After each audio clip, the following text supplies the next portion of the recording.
অবস্থাটা দেখো।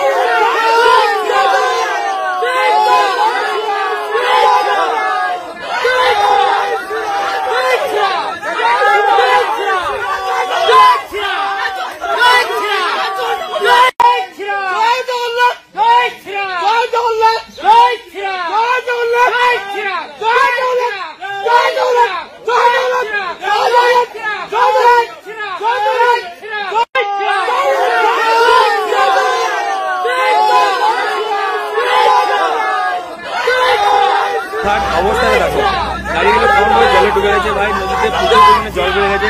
কেউ না জেনে না শুনে লোটাদের কথা শুনে ভাই ছট করে কোনো মতে মানে ঘাটে যাবে না কোনো ভাবে নদীতে, ঠিক আছে। ভালো বালি লোড করতে যাওয়ার চক পথে পুরো না এমন হয়ে যাবে, মানে 1-2 লাখ টাকার গাড়ি পুরো ডুবে যাবে পুরো।